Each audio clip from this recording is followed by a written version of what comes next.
সাংবাদিক বন্ধুগণ, আজকে আমরা নির্বাচন কমিশনে এসেছিলাম। আমরা সকলেই জানি ওনাদের ব্যস্ততা আছে, কারণ আপিল শুনানি হচ্ছে। এর ভিতরে এত ইমার্জেন্সি বিষয় ছিল, যে কারণে ওনারাও কনসিডার করেছেন, আমরা অনুরোধ করেছি, যে প্রেক্ষিতে আমরা এসেছি। মূলত মিটিংটা হয়েছে মাননীয় প্রধান নির্বাচন কমিশনের সাথে। ওনার সাথে সিনিয়র সচিব সাহেব ছিলেন। আমরা যে বিষয়গুলো নিয়ে কথা বলেছি, আমরা সকলে চাই বাংলাদেশে ঘোষিত সময়ে 12 ফেব্রুয়ারি 2026 জাতীয় সংসদের নির্বাচন, রেফারেন্ডাম একই দিনে যে তফসিল ঘোষণা হয়েছে, সেই অনুযায়ী নির্বাচনটা অনুষ্ঠিত হোক। আমাদের অবস্থান আমরা সবসময় জানিয়ে আসছি। নির্বাচনটা ভালো করার জন্য জনগণের প্রত্যাশা অনুযায়ী অতীতের সমস্ত গ্লানি, যে ধরনের নির্বাচনের তামাশা প্রহসন হয়েছে, এগুলো থেকে মুক্ত হয়ে দেশ এবং জাতি যেন একটি সুন্দর সুষ্ঠু নির্বাচন উপহার পায় এই সরকার এবং কমিশনের কাছে, সেটাই আমরা বারবার দাবি করেছি। এই জন্য আপনারা জানেন, আমরা একটা নির্বাচনী সমঝোতার প্ল্যাটফর্মও করেছিলাম। সেখান থেকে আমরা 5 দফার ভিত্তিতে আন্দোলনও করেছি। সেখানে সুষ্ঠু নির্বাচনের মৌলিক কতগুলো দাবি ছিল। তার একটি হচ্ছে লেভেল প্লেইং ফিল্ড। প্রশাসনের নিরপেক্ষতা যদি নিশ্চিত করা না যায়, তাহলে লেভেল প্লেইং ফিল্ড হবে না। বাংলাদেশে তফসিল অনুযায়ী নির্বাচনী প্রচারণা শুরু হওয়ার কথা 22 জানুয়ারি থেকে। 12 ফেব্রুয়ারি নির্বাচন এবং 22 জানুয়ারি থেকে প্রচার প্রচারণা শুরু হবে। তাহলে এখন সেই প্রচার প্রচারণা হওয়ার কথা নয়, কিন্তু বেশ কিছু এলাকায় প্রার্থীরা, বিশেষ কিছু দলের প্রার্থী অবাধে চালিয়ে যাচ্ছে নির্বাচনী প্রচার প্রচারণা। আবার আমাদের দলের প্রার্থীদের অভিযোগ, স্থানীয় সংগঠনের অভিযোগ, বাস্তব ঘটনাও তাই, নির্বাচনী প্রচারণা করছেন না, দলীয় সভা সমাবেশ করছেন। এটা নির্বাচনে আইনে বাধা নয়। সেই জায়গায় আমাদের বিরুদ্ধে অভিযোগ দায়ের করা হচ্ছে। প্রথমত অভিযোগ দায়ের হচ্ছে না, স্বতঃপ্রণোদিত হয়ে ম্যাজিস্ট্রেট এবং নির্বাচনী কর্মকর্তাগণ হয়রানি করছেন, এই অভিযোগটা আছে। আমরা অভিযোগ দায়ের করেছি, কাগজের স্তূপ পড়ে আছে, কোনো অ্যাকশন নাই। তাহলে এখানে নির্বাচনী সমতা রক্ষা করা হচ্ছে না। একদিকে আচরণবিধি লঙ্ঘন করছে তারা, তাদের বিরুদ্ধে কোনো অ্যাকশন নেই। আর যারা আচরণবিধি লঙ্ঘন করছেন না, হয়রানি করার জন্য আবার তাদেরকে জরিমানা, নোটিশ, নানাভাবে কার্যক্রম চালানো হচ্ছে। কমিশনকে আমরা এটা বলেছি, এটা বন্ধ করতে হবে। সমতার জায়গায় দলীয় প্রধান হিসেবে বাংলাদেশে যে দুটি বড় দল প্রতিদ্বন্দ্বিতায় জোট গঠন করেছে বা নির্বাচনে অংশগ্রহণ করছে, সেই জায়গায় সমতা নিশ্চিত হওয়া উচিত ছিল। রাষ্ট্রীয় প্রোটোকল, নিরাপত্তাজনিত বিষয় যদি থাকে, তাহলে এখানে ইকুইটি আসতে হবে, ইকুয়ালিটি মেনটেন করতে হবে। এটা আমরা বলেছি। ওনারা আশ্বস্ত করেছেন, গতবারও আমরা একই কথা বলেছি, আশ্বস্ত করেছেন, কার্যকর কোনো পদক্ষেপ নেন নেই। আজকেও শুনেছেন, আশ্বাস দিয়েছেন। আমরা আশাবাদী হতে চাই ইমিডিয়েট এটা কার্যকর করা হোক। এটা নিয়ে বিনিয়ে যদি ওনারা আমাদেরকে ছেলে হাতে মোয়া তুলে দেওয়ার মতো টাইমটেফন করেন, তাহলে আমরা মনে করি নির্বাচনী পরিবেশ এখানে ব্যাহত হবে। এটা আমরা সিরিয়াসলি বলেছি। জনগণ যখন দেখে এই গভর্নমেন্ট, এই কমিশনের সহায়তায় কেউ বিশেষ সহায়তা পাবে, সুবিধা পাবে, সেটা আমাদের এই নির্বাচনের ভোটারদের উপর ইনফ্লুয়েন্স তৈরি করবে এটা ইনজাস্টিস, এটা অন্যায়, এটা বন্ধ করতে হবে। আপনি নিরাপত্তা দেন, সবাইকে দেন। আমরা চাই সব দলের প্রধান এবং যারা দলের পক্ষ থেকে নিরাপত্তা পাওয়ার জন্য উদ্বেগ প্রকাশ করে নিরাপত্তা চেয়েছে, সবাইকে এটা এনশিওর করতে হবে। আপনি কাউকে দিবেন না, তবে লেভেল প্লেইং ফিল্ড হবে না, নির্বাচনও সুষ্ঠু হবে না। নির্বাচনী ভোট কেন্দ্রে নিরাপত্তা বিধানের জন্য আমরা বলেছি সিসি ক্যামেরা দেওয়ার জন্য। ইলেকশন কমিশন কি করেছে? এটা নসিহত নামার মতো একটা চিঠি দিয়েছে। কি করবেন? স্থানীয় ফান্ড, স্কুল, প্রতিষ্ঠান, রিটার্নিং অফিসার এটা ব্যবস্থা নেবেন। এত বড় একটা ইলেকশন হচ্ছে দীর্ঘদিন পর, জনগণের দীর্ঘ প্রতীক্ষিত একটা ইলেকশন। আপনি যদি এটা লোকালি ছেড়ে দেন তাহলে এটা বাস্তবায়ন হবে না, এই আশঙ্কা আমরা করি। এটা যৌক্তিক এবং বাস্তব। রোড লেভেলে আমরা কথা বলেছি। স্কুলে হেডমাস্টার বলে আমার স্কুল নিরাপত্তার জন্য 1-2টা ক্যামেরা আছে। ইলেকশন কেন্দ্র হলে তো আমরা 1 ডজন 20টা এরকম 25টা লাগতে পারে ক্ষেত্র বিষয়, ভোটার হিসাবে, বুথ হিসাবে। এতগুলো ক্যামেরা আমি করতে দেবো, আমার ফান্ড কোথায়?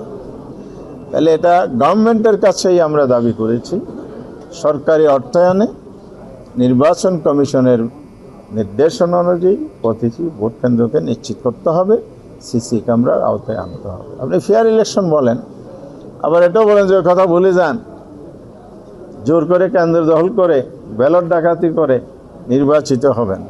তা আপনি ভুলে যান তো বললেন, সুন্দর লাগলো কথাটা। কিন্তু আপনি যদি কেউ যুদ্ধবল করে, কে করেছে এটা তো আপনি টেস্ট করতে পারবেন না যদি আপনার ডকুমেন্ট সেভাবে না থাকে। এই জন্য আমরা আজকে আবার রিপিট করেছি, এটা অবিলম্বে সরকারি অর্থায়নে যেন কার্যকর করা হয়। আরেকটা বিষয় হচ্ছে, বাংলাদেশের নির্বাচনে অতীতে 10 টাকার চালের কথা আপনাদের মনে আছে। কয় টাকার খাইছেন আপনারা মনে পাইছেন, আমরা কিন্তু পাইনি, জনগণ পাইনি। ঘরে ঘরে চাকরি আমরা পাইনি। এই জন্য আমাদের ছাত্ররা বৈষম্য বিরোধী আন্দোলন করে সরকার পতন ঘটেছে, যেহেতু তারা চাকরি পায়নি ঘরে ঘরে।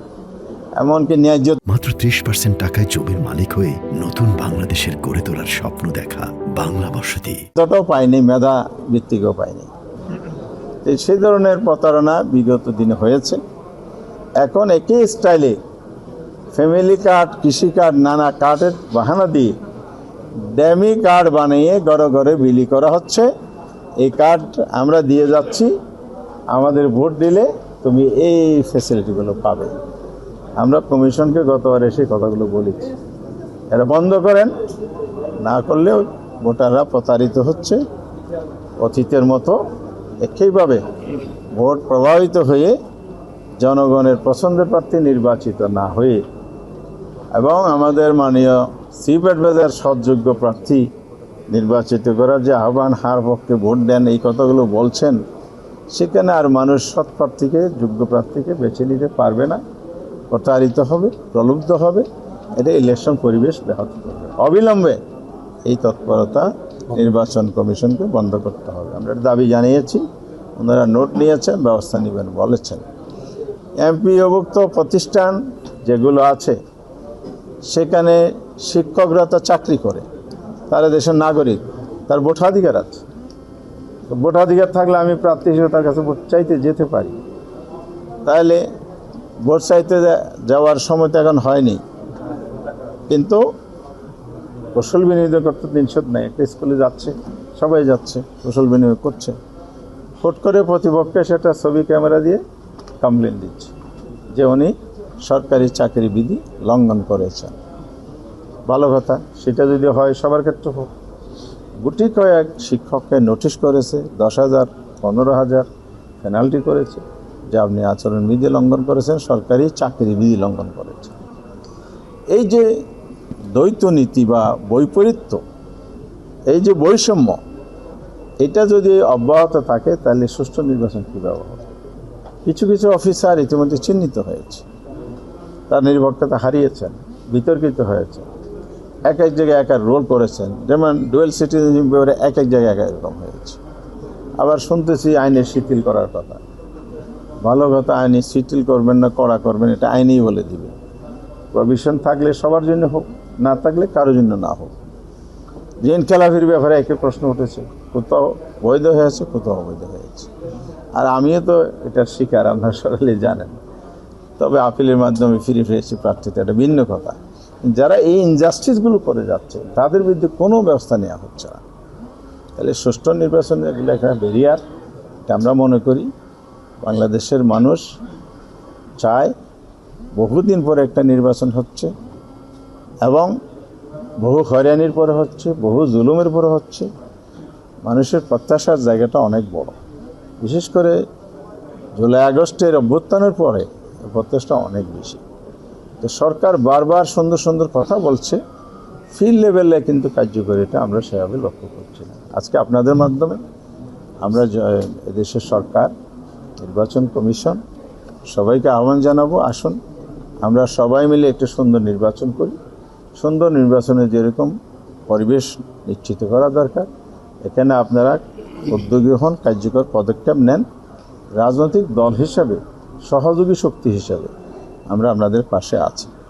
যদি আইনের ব্যর্থতায় একতরফাও যদি সব করতে যান, সেই ক্ষেত্রে কিন্তু আমরা আমাদের দায়িত্ব পালন করতে বাধ্য হব। আমরা যে রাজনৈতিক শক্তি, রাজনৈতিক ঐক্যমতের যে আমরা সমঝোতার ইলেকশনে যাচ্ছি অনেকগুলো দল, সেখান থেকে আমাদেরকে অবশ্যই ভাবতে হবে এই ইলেকশনে আমরা আপনাদেরকে কতটুকু কোঅপারেট করতে পারবো। এটা প্রশ্ন দেখা আসবে আপনাদের সামনে, দেশের সামনে, জাতির সামনে। সরকারকে অবশ্যই এটার দায়ভার নিতে হবে। ইলেকশন কমিশনকে সবচেয়ে বেশি দায়ভার নিতে হবে, যেহেতু নির্বাচন তফসিল ঘোষণার পর সম্পূর্ণ পাওয়ার ফাংশন ওনাদের হাতে চলে আসছে। কমিশনের ইনস্ট্রাকশনের আলোকে কিন্তু প্রশাসন চলছে। গভর্নমেন্টের আদার্স ফাংশনের মধ্যে ওনাদের একটা ভাইটাল রোল ইলেকশন কেন্দ্রিক আছে। এই জায়গায় ওনার দায় এড়ানোর কোনো সুযোগ নাই। এই জন্য আমরা আজকে এসেছিলাম, কথাগুলো বলে গিয়েছি। ওনারা আবারও আশ্বাস দিয়েছেন, আমরা সেই প্রত্যাশা রাখি ওনারা এটা পূরণ করবেন। এই অভিযোগটা সম্পূর্ণ মিথ্যা।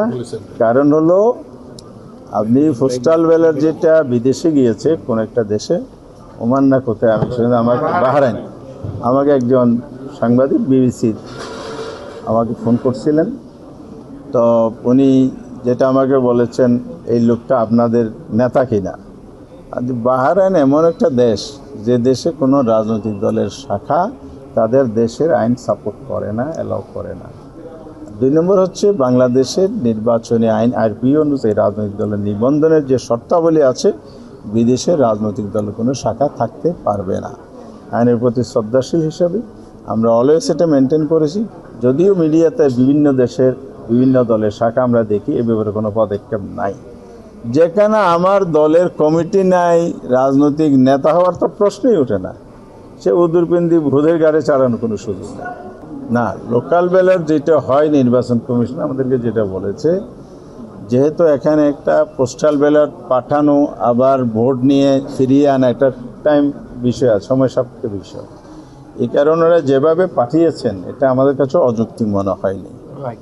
আর লোকালটা হলো তো আগের দিন পাঠায়, এটা সমস্যা হয় না, পর্যাপ্ত সময় পাওয়া যায়। আর যেহেতু একটা মেজর কোনো সমস্যা নেই, এখানে শুধু ক্যান্ডিডেট সেট আপটা হলো বাকি থাকে। প্রতীক তো আর সবসময় একই, পরিবর্তন তফসিলের সাথে যাচাই বাছাইয়ের সাথে কোনো সম্পর্ক নেই। এই জন্য আপনার প্রতীক বরাদ্দ, যেহেতু ওনারা প্রতীক করে ব্যালট পাঠিয়ে দিয়েছেন, এরপরে আমরাও ভোটারদেরকে যখন ক্যাম্পেইন করি তখন বলি 20 তারিখের মধ্যে এগুলো চূড়ান্ত হবে, 21 তারিখ প্রতীক বরাদ্দ হবে, 22 তারিখ ক্যাম্পেইন হবে। সুতরাং পোস্টাল ভোটারও যেন 20 তারিখের পরে ভোট প্রদান করে। এর আগে দিলে কিছু জটিলতা আছে, এটা জানা না হয়। দেখেন, একটা হলো রেজিস্ট্রেশন, একটা হলো ব্যালট পাঠানো, আর একটা হলো কাস্টিং ভোট। কাস্টিং ভোটটা এখন দেওয়ার সুযোগ আছে কি নাই, এটাতে ইলেকশন যে তফসিল শিডিউল দিয়েছে, সে যদি আগায়, কোনো ধরনের যদি ব্যর্থ না ঘটে, তাহলে এখানে দ্বিমত করার কোনো সুযোগ নেই। শোনেন, এগুলো টেকনিক্যাল বিষয় থাকে। আমরা একটা মিটিংয়ে গেছিলাম, প্রথম আলো ডেইলি স্টারে। তো ওনারা শুরুতে বলছে, ভাই চেয়ারটা এমনভাবে সাজাইছি আপনাদের অ্যালফাবেট অনুযায়ী পড়ে গেছে, যার ভাগ্য যা তাই। আমি তো সেখানে গিয়েছি, আমাদের বিএনপি মহাসচিব মির্জা ফখরুল ইসলাম আলমগীর সাহেব গিয়েছেন, নাহিদুল ইসলাম, ওনারা সবাই ছিলেন, আরও অনেকে ছিলেন। তো এখন যদি কেউ মনে করে যে উনি এই দল, উনি ওই দল, বা ওনার ডেজিগনেশন এই, ওনার ডেজিগনেশন এই, সিরিয়াল এরিং করলেন কেন? ওনারা আগে থেকে এটা ক্লিয়ার করে দিয়েছেন। এখন যদি নির্বাচন কমিশন সেটা কোনো পদ্ধতি অনুসরণ করেন, এটা জাতীয় সে অনুযায়ী যদি সিরিয়াল উনি করে থাকেন, এখানে আপত্তি করার কিছু নাই। এগুলো একেবারে লেম এক্সকিউজ, ছোটখাটো বিষয়, এগুলো নিয়ে আমার মনে হয় কোয়েশ্চন তোলার বিষয় নেই।